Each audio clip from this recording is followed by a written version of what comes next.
Shadowverse Worlds Beyond just had an announcement stream where they gave a lot of information about what's coming to the game via the next few updates. Unfortunately, the stream is entirely in Japanese, and on the English Twitter, we only got a bit of the picture. Thankfully, thanks to the efforts of the community, who I will fully credit, we have the full translations of everything, and I'm going to recap all the news for you right here, right now. First up, they gave some stats. So this is what's the most Sears Globed card, and then it's Ralmia in third, Dimension Climb in second, and then Orcus in first. I guess no surprises there. What was the most Apprentice Globed card? It was Sylvia, then Oroch, then Alouette. Again, no surprises there. And they gave some stats on like how many people own all the animateds and stuff like that. Some interesting stuff here too, like how many super evolves there have been in this game, as well as on what turn does each class usually use their extra play point, which you can see the table here. Pretty cool. Then, you know, the actual stream itself is filled with a bunch of filler and fun and games and stuff, which is, you know, entertaining, but I'll just go ahead and skip through the actual stuff. Here is the amount of Shadowverse Park chests open, and then they also revealed how many puppets versus fairies were summoned, and fairies was summoned more than puppets. And then also an absurd amount of goals were scored in the sports modes of Shadowverse Park as well, which is pretty silly. They also revealed a bunch of cards here, but I'm going to bundle all the card reveals till the end after covering the actual news. So the first thing they did was reveal the next set trailer. That's the first real bit of news they had. And it's actually up on the Shadowverse official channel. It's called Infinity Evolved. I'm not going to play the entire trailer for you here, but there's some fun returning characters. We get the new Anathema for Runecraft, who's a Earthright card. We get the new Anathema for Swordcraft, who brings back the keyword Rally. We, of course, get Filene, who we knew from the Silhouette was coming back. And then the feature card is Odin, as well as Grimnir coming back. So a lot of fan favorites returning here. And I assume a lot of the first sets are going to be like nostalgia, you know, fan favorite cards returning to the game. And then there was a bunch of card reveals. Like I said, I'll reveal that, or I'll review those cards later. They also showed off the Filene exchange ticket, and it's a little indefensible. I am going to recluse myself from the discourse that this is going to generate versus, you know, on the Reddit and the Discord and stuff, regarding whether or not this kind of art is, you know, appealing for people. But, you know, we have the Filene leader here, and, you know, you can see the frame here. It's cool. She has the horn on the Super Evolve point. And then we have the sleeves, and then the card style, and oh my lord, the home screen. It's pretty nuts, let me just say. We also got to look at the Visage set, and it's pretty cool. They have like an actual Forte color palette for her, which I thought was really cute over here. And she has this exclusive emote too, which is very adorable. So pretty cool stuff. That's only one of the exchange tickets revealed. There was a leaked image here where we can see the other exchange tickets are potentially Ether and Titania, as well as, you know, the card style, or maybe just sleeve and emblem of Laura here, potentially, as well as the card style and sleeve and emblem of Seraph Lapis here as well, as part of this paid crystal bundle, which we'll talk about more in a bit. Okay, next up, they revealed some pretty interesting things. They gave a sneak peek at the Diawl storyline. It's set in this foggy, London-esque town, Jack the Ripper stuff, and they gave a little sneak peek of the story. I won't play it once again because, you know, I don't want to dissect the lore on this recap video, but what they also mentioned was that there's going to be a card style for an upcoming Havencraft card, which was actually revealed in the stream here. It's a Cheretta, Angel Maid, something like that, and she's a ward card. She wasn't officially revealed with the graphic, but her effect was shown in a video, so we'll talk about her as well when it comes to the card review later. And then they announced the Battle Pass leader, which is pretty crazy. His name is Silverius, and I mean, look at him. It's just gorgeous. But the fun thing is, this also kind of leaked an upcoming card here, because you also get a card style for Neptune, Arbiter of Tides. We don't know the effect for this, but it's a Dragoncraft card. And traditionally, Neptune in Shadowverse has done stuff like summon Megalorca, so this could be an aggro payoff. You play this on 7, then you play Shark on 8, potentially. That is my best guess. Next up, here's the important events that we're getting. So first of all, they show the Battle Pass stuff. You get the regular Battle Pass stuff, you get the leader, and you get the card style for the Premium Pass. Then they revealed this, and you might be wondering, well, this is all in Japanese. I can't read it. Thankfully, good friend of the channel, Chris Different Fight, translated some stuff over on his Twitter. So, yep, Maid Angel Cheretta is getting a card style, as well as lobby matches will be back for Set 2 of Worlds Beyond, beginning July 17th until July 28th. It's the same style as the first one, so just do a lobby match every day. It also says here you can win a bunch of yen, but I don't know if that's outside of Japan or not, so that's a little odd. But, just do your lobby match every day, and you won't have an issue there. They also made some pretty important changes to how daily missions work. So if we take a look at the translated tweet here, dailies will now reset at the same time that the park missions reset, 5 a.m. JST, which is amazing. Thankfully, we're no longer on that 21-hour timer. I'm very happy for this change. A lot of people were complaining about it. Now you have the full day to do your dailies, which is just great. And then, if you want to do your dailies at the very tail end of the day, and then the reset happens and you just do your dailies right away as well, just do them in one go. Very good for people who have like unusual schedules, nocturnal schedules, etc. They're never missing out. Or if they're just busy, right? Also, conceding early in lobby match quests and weekly daily Shadowverse park quests will no longer satisfy mission requirements. That's fair. Just like complete the match. Don't quit early. And they also mentioned that daily missions will require less wins, which saves a bunch of time and definitely helps people who have trouble winning on ladder. So battle 3 times is going to become battle 2 times. Battle 5 times becomes battle 4 times.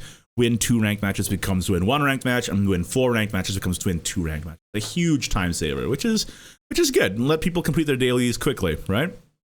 And there's also a thing here where they're introducing a more casual tournament. It's an 8-man for the weekly lobby tournament. They're going to test this out and do like a more casual style alongside the more competitive style, I suppose. So we're going to have to see more details on that as they come out. Here's big news. They announced that in the next set, and potentially every set onwards, we're going to get 1 free deck just for logging in, 1 free pre-built. That's pretty massive. Like, okay, it doesn't say that it's every set onwards, I guess, but I would assume so. We're getting one in set 1 and in set 2 we're getting pre-builts. You do have to claim it before the 3rd set comes out. So it's not retroactive. If you're a new player and you join the game on the 3rd set, you don't get every pre-built that has ever been.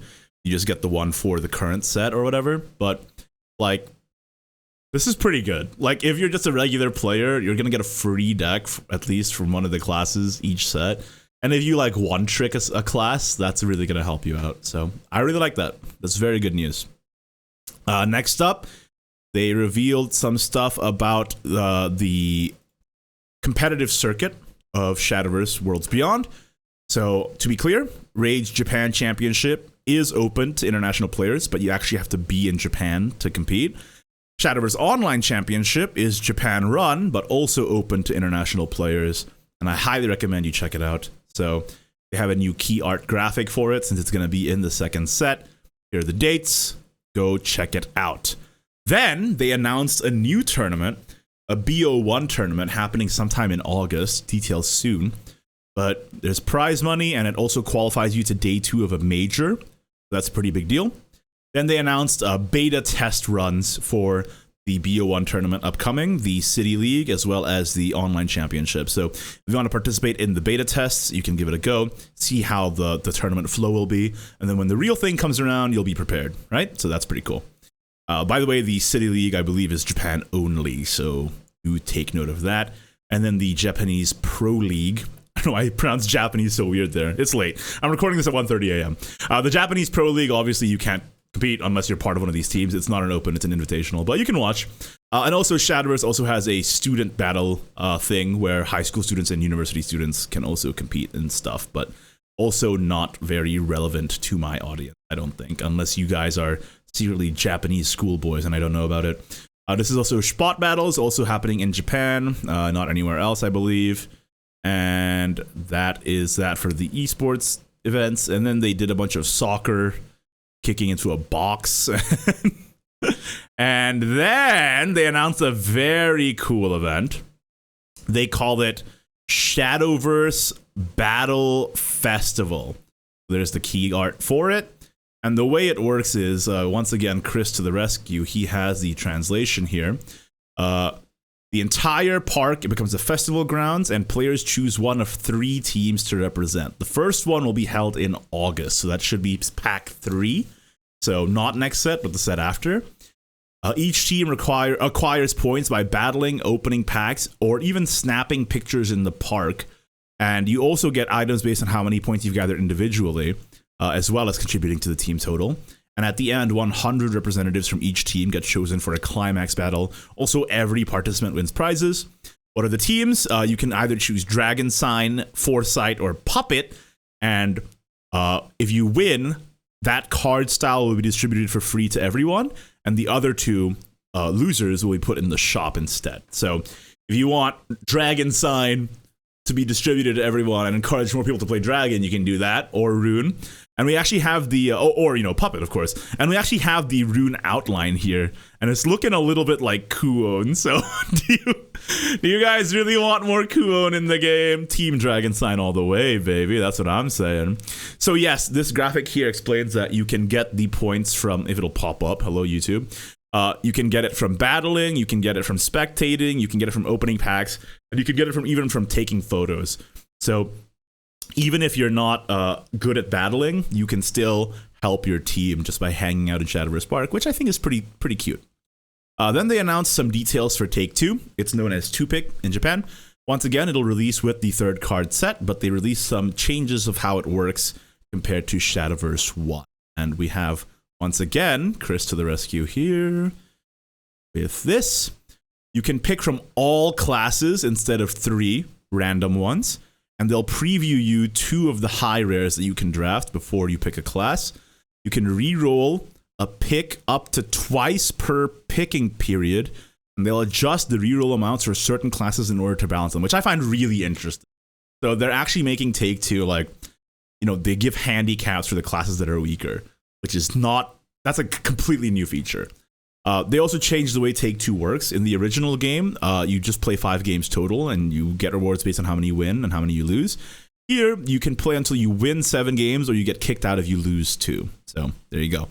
There's also going to be a Take 2 ranking for, MMR purposes to match you against a player of a similar Take 2 skill level, which is great.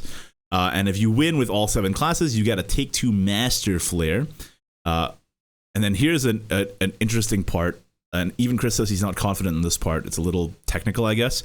The rewards and rules have been adjusted as the cost of each participation has increased to create a format suitable for intermediate and above players.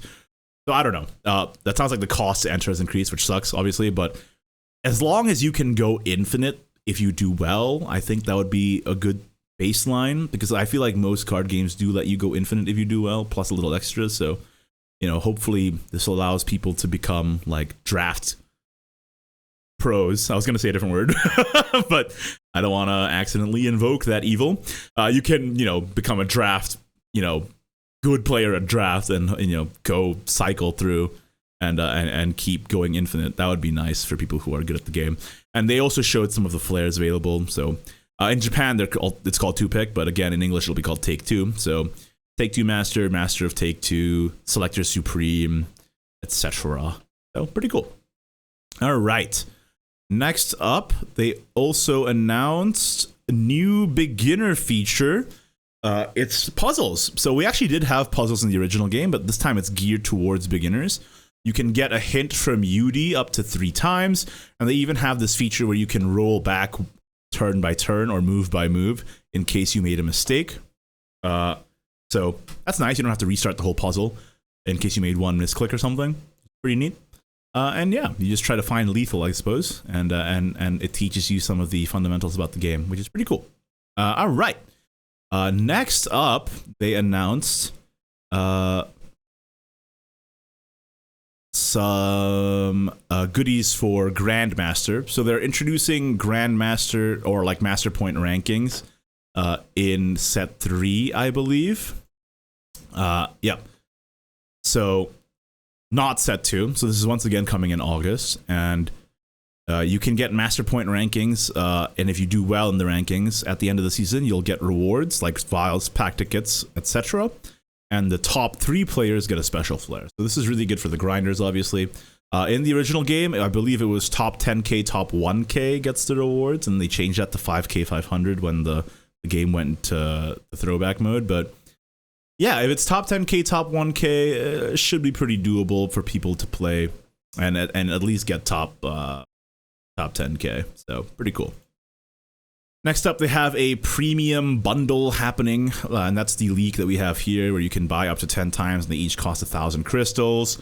One interesting thing is, you know, alongside all the purchase bonuses you get, like the card style for Seraph or whatever, you can also get a lottery for a hot stamp serial number Gilnelise in Shadowverse Evolve. I don't know if that exists outside of Japan, but that's pretty interesting. There you go.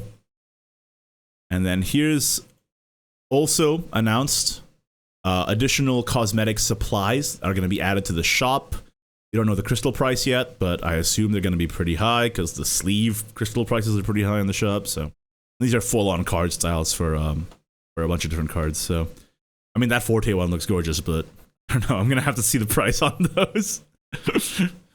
And here's the one that actually made me upset. If you buy crystals, you now get crystal points that expire at the end of the set. And if you buy crystal points, or like if you buy crystals and you get these crystal points, you then unlock rewards, and it looks like here you can get a legendary pack ticket, a Seer's Globe, Seer's Gem, and potentially even sleeves and, you know, emblems, which I think is crazy. I mean, this really punishes people who already bought their fill of crystals on launch.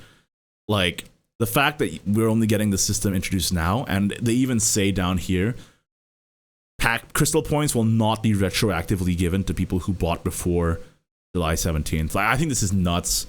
I think this sucks for people who bought crystals before this date. They just got punished for being early adopters. But I mean, if you haven't bought any crystals yet, I suppose this is an extra incentive for you to do so, you know, and it's good, but I wish it was there since the start, because I bought a bunch of bundles at the start because I'm a content creator, of course. Do as I say, not as I do. and I just got screwed over by this. Like, I just don't get the points, which sucks. And there's a lot of people in my position as well, I imagine, because of the bundles that were on Steam and on the web store. And we just miss out on this now. I mean, we don't miss out on it, right? Like, we could buy more crystals next set, but like, we already stockpiled our crystals from the first set, and we were gonna, like, you know, a lot of people just bought a bunch and then are like stockpiling it to use on battle passes over time. Now we just get actively punished for that decision, which is pretty horrible. Honestly, I don't like this at all. I don't like that we're not retroactively given this. I think it's very silly and very bad. And there's also new cosmetics in Shadowverse Park. Great. If you care about that kind of thing. Also, spectators in Park now are able to send stamps more easily. That's cool too. And then after that, it was just card reveals and nothing else. So now, finally, let's talk about the card reveals, shall we? They're on this website here. First of all, Swordcraft, Gildaria, Anathema of Peace. This card is absolutely insane. So first of all, it brings back the rally keyword. If you don't know how rally works, it basically means that if you summon 20 followers this match, then it'll activate this effect, rally 20. I don't believe it counts herself, unless they change it like they did combo. I'm not entirely sure, but I'm pretty sure it doesn't count herself. So you're going to have 20 followers in play, or, you know, been played this game. Very easy for Sword, because they have Luminous Mages, Hound of War, Lance Trooper, Coachwoman, Amalia, Gino, etc. and so forth. So, honestly, not a hard condition to meet, I don't think. And then it super evolves this, which is crazy. So it's a 7/7, and then whenever another allied follower enters the field, deal 1 damage to all enemy followers, and then if this follower evolves them 2 copies of Steel Clad, 90 of them rush. This is absolutely nuts. free super evolve, and even if you don't meet the condition, you can just manual evolve her and it's still good. It's still 2 AoE and 3 bodies. And it, also works towards the rally for your next Gildaria, right? Like, I think this card is incredibly strong. And honestly, Swordcraft didn't need the help, but they probably, designed these cards ages ago, and they didn't realize how good Swordcraft would be, I suppose. But yeah, this is nuts. This is just nuts. Runecraft also got an Anathema. It's Lilanthem, Anathema of Audacity. It's an 8/5/5 with Aura, Last Words, Earthright 2, summon this, and then Super Evolve, destroy 2 enemy followers on the field. So, I think this card is mid. Like, Aura is very nice, obviously. This just kind of gets soloed by Medusa and Guardian and etc. And in a lot of situations, she's just a Sylvia that costs 2 more and also doesn't have the modality of the regular evolve effect and also doesn't heal you and also doesn't draw. That sucks, obviously. But the aura can be very useful in that it doesn't get targeted by like Stormy Blast, and it's a sticky follower that, if they can't fully clear, you can just hit them in the face next turn while super evolving to clear their board. So I'm kind of back and forth on this one. I think it's got potential, but I also think it's a little slow. And also the Earthright 2 is pretty steep, and I think with the current amount of generators, we're going to need better and more Earthright generators to make this good. So, but I think it's alright. Alright, next up with Dragoncraft, we got the Filene White Frost Bloom, as well as the card style. Holy moly, man.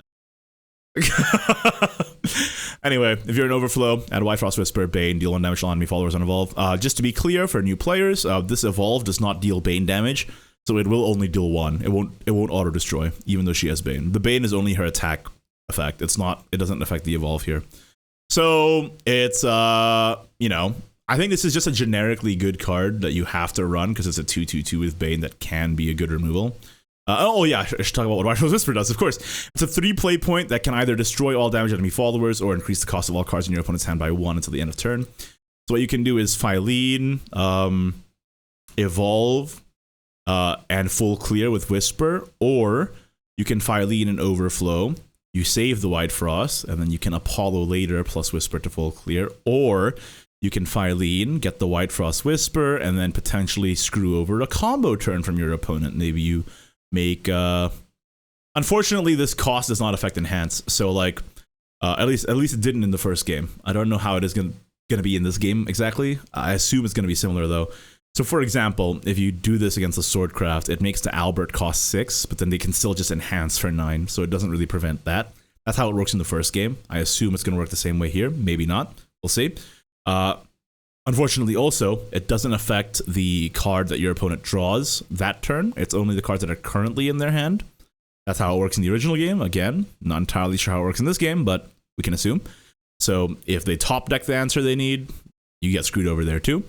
And of course, if you're playing against Roach, right, they play the Roach for 4, they can bounce it back, and then the next Roach becomes 3 still. It doesn't proactively, retroactively activate on the bounced card, right? So I think this card is just generically good. You just have to run it. It's a 2/2/2 that can full clear and remove everything or screw over your opponent. But it's a generic card that you have to run, but I don't think it's crazy.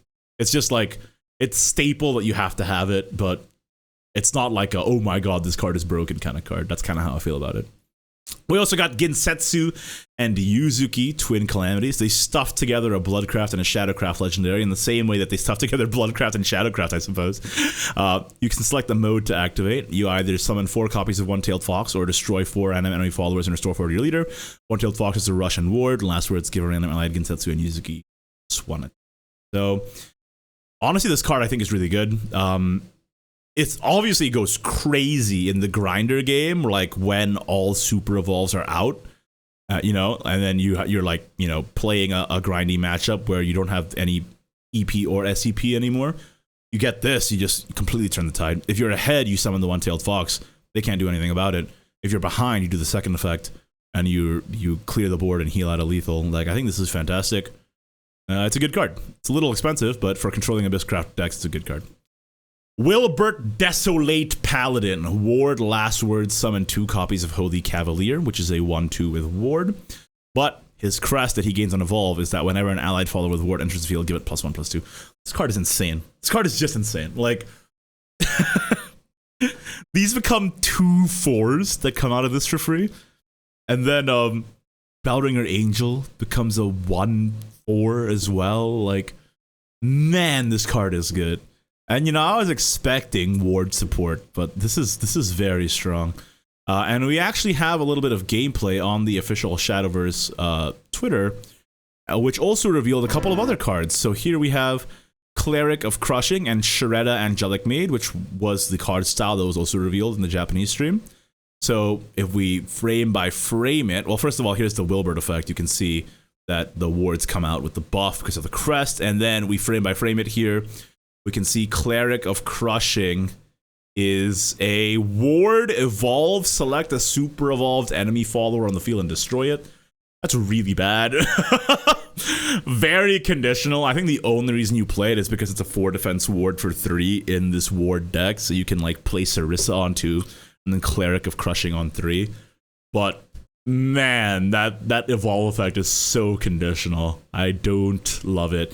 But as you can see, they play the Cleric of Crushing and then it gets the +1/+2. And we also see Cheretta Angelic Maid, who has a much better effect, I believe. If you've unlocked Super Evolution, give this card +3 defense. There it is.